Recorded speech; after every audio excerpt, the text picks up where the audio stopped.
जय Hind and hello guys, स्वागत है आपका आपके अपने YouTube चैनल ज्ञानदेह होस्ट में। और इस वीडियो में मैं आपको बताने वाला हूं राजस्थान जेल प्रहरी भर्ती 2024-2025 फॉर्म के बारे में। गाइस वैसे तो मैं इसके फॉर्म फिलअप की वीडियो बना दिया था, बट मैंने देखा कि आपके सामने अलग अलग प्रॉब्लम आ रही है इस फॉर्म को भरते समय, तो ये वीडियो आपके लिए स्पेशली बनाई जा रही है जिसमें कि आप इस वीडियो को देख करके अपने फॉर्म को बिना किसी मिस्टेक के भर पाएंगे। तो वीडियो को आपको पूरा देखना है, और अगर उसके बाद भी आपके मन में कोई सवाल कोई डाउट रह जाए तो आप कमेंट के माध्यम से पूछ लीजिएगा।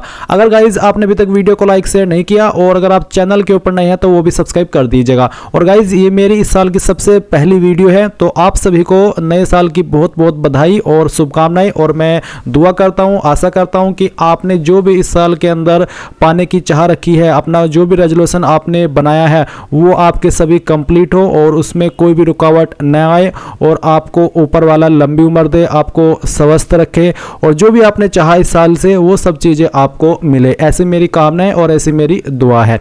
अब चलिए यहाँ पर अगेन पॉइंट पर आते हैं। तो जो लिंक मैंने वीडियो के डिस्क्रिप्शन में दिया है ये आप ओपन करेंगे।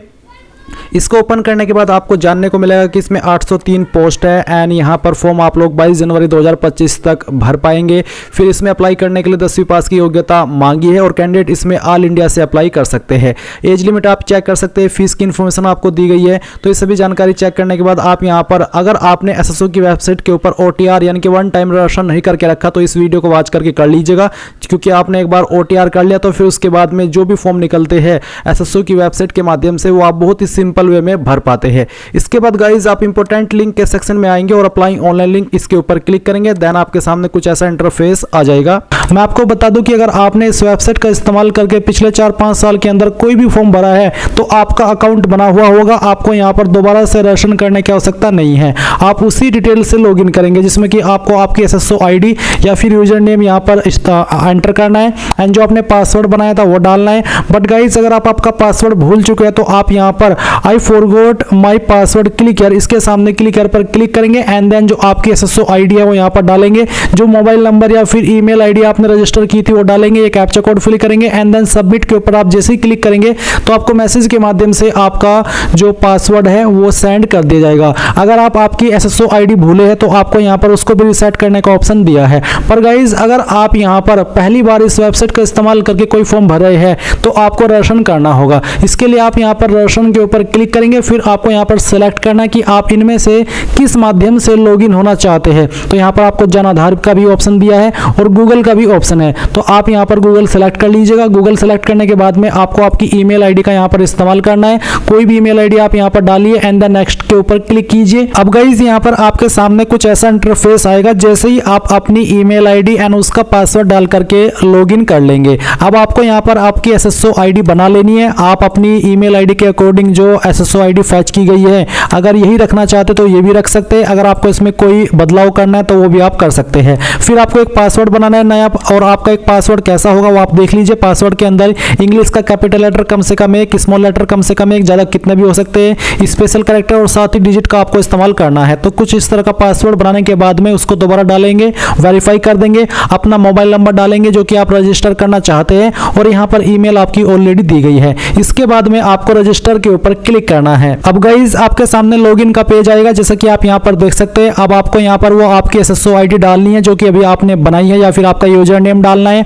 आपका पासवर्ड डालना है जो कि अभी आपने बनाया, ये कैप्चा कोड डालेंगे एंड देन लॉगिन के ऊपर क्लिक करेंगे। अब गाइज आपके सामने यहां पर ये अपडेट प्रोफाइल का ऑप्शन आएगा। तो आपको सबसे पहले आपका फर्स्ट नेम एंटर करना है 10th के सर्टिफिकेट के अकॉर्डिंग, फिर आपको आपका लास्ट नेम एंटर करना है। इसके बाद डिस्प्ले नेम अगर आप अपना चेंज करना चाहते हैं तो ये भी आप यहां से चेंज कर सकते हैं। फिर आपकी जो डेट ऑफ बर्थ है वो आपको यहां पर इस तरह से कैलेंडर के ऊपर क्लिक करके सेलेक्ट कर लेनी है, पहले ईयर फिर मंथ और उसके बाद में डे।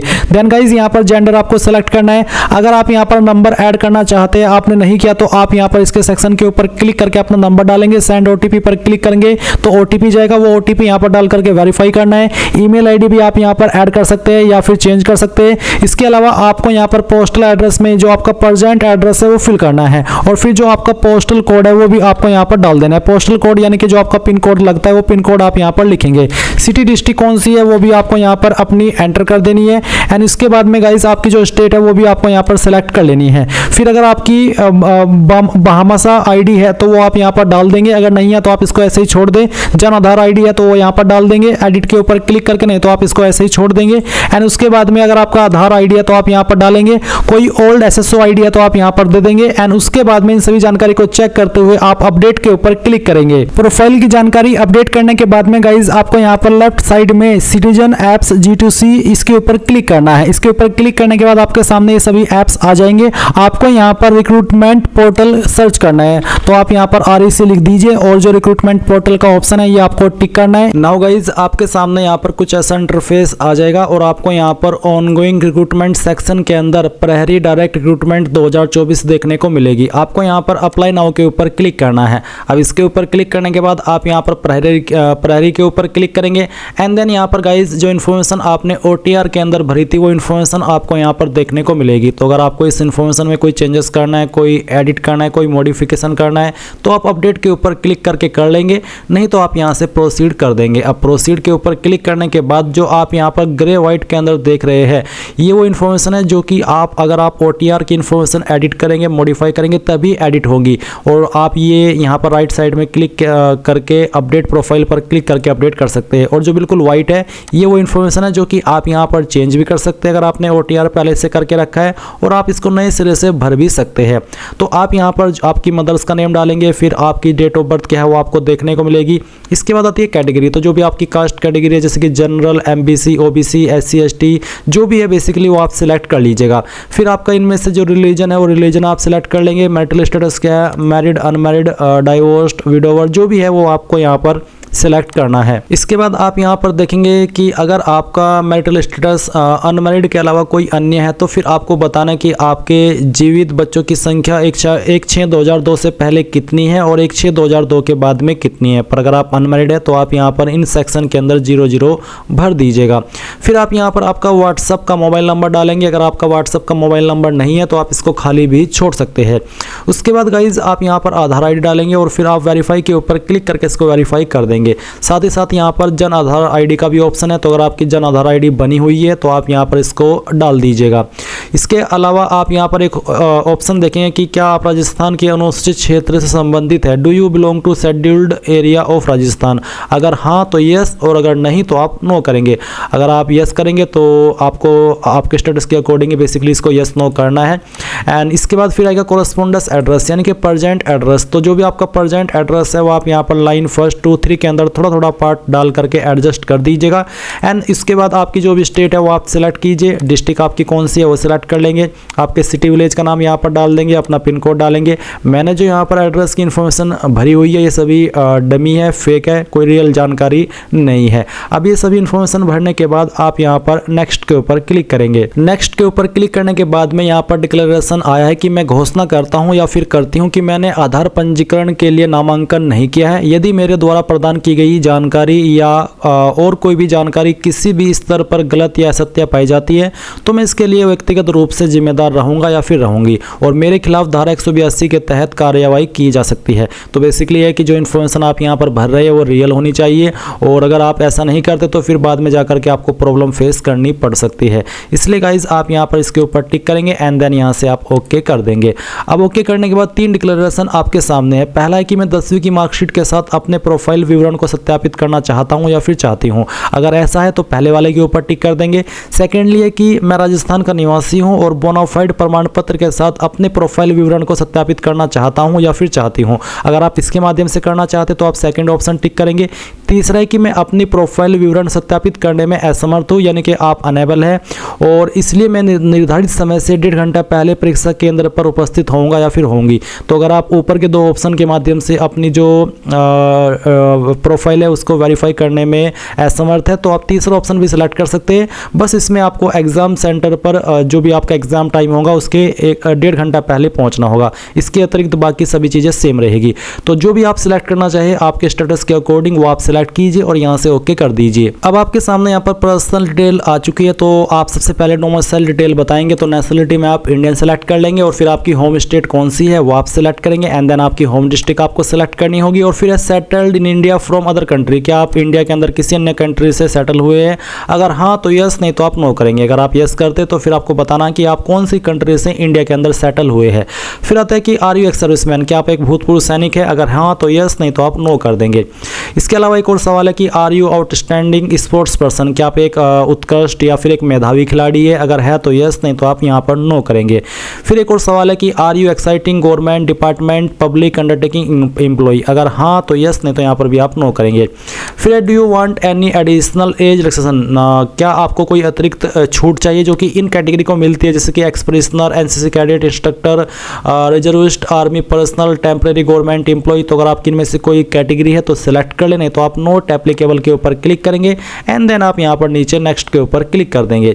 इसके बाद में गाइज यहाँ पर आपके सामने क्वालिफिकेशन की जानकारी आ जाएगी। तो आप पहले तो इसके ऊपर टिक कर दीजिएगा जो यहाँ पर आपको टिक करने को बोला है। फिर आप यहाँ पर एक एक करके जानकारी भरेंगे। मैं आपको बता दूं कि इसमें अप्लाई करने के लिए कंपलसरी रूप में सिर्फ 10वीं की ही योग्यता मांगी है। अगर आपके पास 10वीं के अलावा कोई अन्य क्वालिफिकेशन भी है तो आप वो भी दे सकते हैं, बट वो कंपलसरी नहीं है।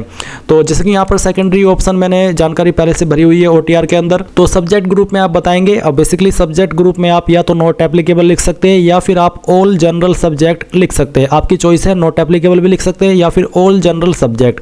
फिर आता है name of board, university, school, institute. तो इनमें से कोई भी एक चीज़ भर दीजिएगा, चाहे आपके बोर्ड का नाम, चाहे आपके स्कूल का नाम, चाहे आपके इंस्टीट्यूट का नाम। तो मैंने यहाँ पर बोर्ड का नाम दिया है। फिर आता है 10th का रोल नंबर, तो जो भी रोल नंबर था वो आप यहाँ पर डालिए। रिजल्ट आपका किसके अंदर था, CGPA, ग्रेड, परसेंटेज, तो जो भी है वो आप सेलेक्ट कर लीजिए। मैंने परसेंटेज सेलेक्ट किया है। फिर आपको ईयर ऑफ पासिंग बताना है कि आपने किस साल के अंदर पास की थी और अपनी परसेंटेज भर देनी है। अगर आपने 12वीं भी किया तो सेम वे में आप 12वीं की इन्फॉर्मेशन भरेंगे। सब्जेक्ट ग्रुप में बस आपको बताना है कि आपने आपकी 12वीं PCM से की है, PCB से की है, आर्ट्स से की है या फिर कॉमर्स से की है। अगर PCM से की है तो आप फिजिक्स, केमिस्ट्री, मैथ, जिसका मतलब ये होता है बेसिकली अगर आप साइंस लिखते हो तब भी कोई इशू नहीं है, पर अगर आप PCM PCB लिखेंगे वो थोड़ा ज़्यादा क्लियर रहेगा। तो ये आपकी चॉइस रहेगी। उसके अलावा फिर आपके बोर्ड का नाम, आपका 12th का रोल नंबर, आपका रिजल्ट स्टेटस और आपका पासिंग ईयर एंड देन आपकी परसेंटेज। डिग्री की है तो उसकी इन्फॉर्मेशन भी सेम वे में भर दीजिएगा। सब्जेक्ट ग्रुप में आप आपकी क्वालिफिकेशन जो मेन है वो एंटर कीजिएगा, किस यूनिवर्सिटी से किया, इंस्टीट्यूट से किया, उसका नाम दे दीजिए। अगर ऑटोमेटिकली सजेशन में आता है तो वो सिलेक्ट कर ले, नहीं तो खुद से भी आपकी इंस्टीट्यूट या यूनिवर्सिटी का नाम आप यहाँ पर दे सकते हैं। रोल नंबर में आप फाइनल ईयर का ही रोल नंबर डालिएगा और फिर आपके नंबर किसके अंदर थे वो सेलेक्ट करके पासिंग ईयर दे करके आप ये इन्फॉर्मेशन भर दीजिएगा। कोई PG डिग्री है, डिप्लोमा है, अदर क्वालिफिकेशन है तो दे दीजिए, नहीं तो बाकी चीज़ें आपको खाली छोड़ देनी है। वैसे जैसे कि मैंने कहा था वीडियो के शुरू में ही कि इसमें अप्लाई करने के लिए कंपलसरी सिर्फ 10वीं ही मांगी है। अब आप यहाँ पर नेक्स्ट के ऊपर क्लिक करेंगे। इसके बाद गाइज आइडेंटिफिकेशन एंड इनक्लोजर का सेक्शन आएगा जहां पर आपको फोटो एंड साइन अपलोड करना है। फोटो का साइज 50 से 100 KB के बीच में और फॉर्मेट JPEG या फिर JPG का रहना चाहिए। साइन का साइज 20 से 50 KB के बीच में रखा है।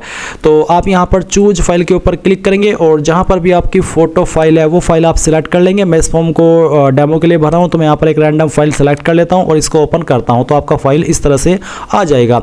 फिर आप यहाँ पर आपका साइन अपलोड करेंगे।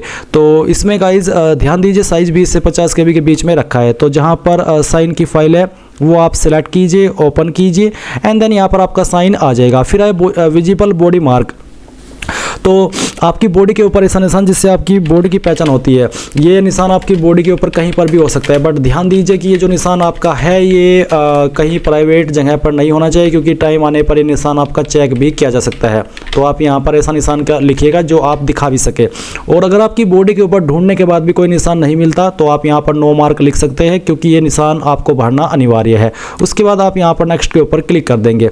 अब गाइज यहाँ पर आपके सामने यहाँ पर प्रेफरेंसेस का ऑप्शन आ चुका है। तो गाइज आप यहाँ पर आपकी प्रेफरेंस देंगे। तो जो भी यहाँ पर प्रेफरेंस लिस्ट है तो वो आपको एक एक करके बतानी होगी। जैसे कि मुझे अजमेर को पहली प्रेफरेंस देनी है तो मैं इसको पहले नंबर पर सेलेक्ट करूंगा। ये ऐसा नहीं है कि जरूरी नहीं है कि आप जो पहले नंबर पर है उसको पहले नंबर पर ही सेलेक्ट करें, आपकी चॉइस है। जिसको आप जिस नंबर पर प्रेफरेंस देना चाहे दे सकते हैं। ये आपकी तब काम आएगी जब आपका इसमें सिलेक्शन हो जाएगा और फिर आपको जब ज्वाइनिंग मिलेगी तो जो प्रेफरेंस लिस्ट आप यहाँ पर दे रहे हैं उसी के ऊपर डिपेंड रहेगा कि हाँ मैं पहली चॉइस इस सिटी को देना चाहता हूँ कि मेरी पोस्टिंग इस सिटी के अंदर हो। बाकी आपकी चॉइस है, जो आप देना चाहे दे सकते हैं। तो इस तरह से आप यहाँ पर एक एक करके सभी प्रेफरेंसेस दे देंगे और 7 प्रेफरेंस है।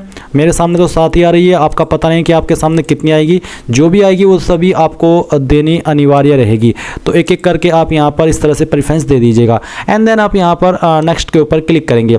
फिर गाइज आपके सामने आपके फॉर्म का प्रीव्यू आ चुका है। आपने जो भी जानकारी शुरू से लेकर अभी तक भरी है वो आपके सामने एक एक करके सभी जानकारी चेक कर ले। जब आपको लगे कि यहाँ सभी जानकारी सही है तो गाइज आप यहाँ पर फाइनल सबमिट करिए। अगर आपको लगता है कि कोई जानकारी गलत हो गई है तो आप अपडेट के ऊपर क्लिक करके उसको अपडेट कर लीजिएगा। तो मैं यहाँ पर डिक्लेरेशन के ऊपर टिक करता हूँ एंड देन फाइनल सबमिट के ऊपर क्लिक करके यहाँ पर टिक करता हूँ और सेंड OTP कर देता हूँ। अभी आपके नंबर और ईमेल दोनों के ऊपर OTP गए होंगे, वो OTP आप यहाँ पर डाल दीजिए और वेरीफाई OTP इसके ऊपर क्लिक कर दीजिए। तो गाइज यहाँ पर जैसे ही आपको OTP आए वो OTP आप डालिए और वेरीफाई OTP कर दीजिए। वेरीफाई OTP करने के बाद में आप देखेंगे कि फॉर्म सबमिट हो चुका है। मैं आपको बता दूं कि अगर आप फर्स्ट टाइम SSO की इस वेबसाइट का इस्तेमाल करके कोई फॉर्म भर रहे हैं तो आपको फीस पे करनी है, और जब आप एक बार फीस पे कर देते हैं तो उसके बाद में SSO की वेबसाइट के माध्यम से आप जितने भी फॉर्म भरते हैं अगले 1-2 साल तक, क्योंकि मैंने जब इसमें फीस पे की थी लगभग 1 साल हो चुका है, पर उसके बाद से मैंने जितने भी फॉर्म भरे उसमें कोई फीस नहीं ली है। तो सेम आपके साथ भी रहेगा। आप एक बार जब फीस पे कर देंगे तो उसके बाद में जितने भी फॉर्म भरेंगे उसमें आपसे कोई फीस नहीं ली जाएगी और डायरेक्टली आपका फॉर्म सबमिट हो जाएगा, जैसे कि मेरा भी यहाँ पर हो चुका है। तो अब आप क्या करेंगे, सिंपली यहाँ पर प्रिंट के आइकन के ऊपर क्लिक करेंगे एंड देन आप यहाँ पर सेव के ऊपर क्लिक करके, अगर आपके पास अभी प्रिंटर मौजूद नहीं है तो PDF के रूप में इसको सेव कर लीजिए और बाद में आप इसको प्रिंट करा लीजिएगा। तो इस तरह से गाइज आप लोग ये आपका फॉर्म भर पाएंगे। आई होप ये जानकारी आपको पसंद आई होगी। अगर अभी भी कोई सवाल डाउट रह गया हो तो कमेंट के माध्यम से पूछ लेना। And thanks for watching. जय हिंद, गुड नाइट।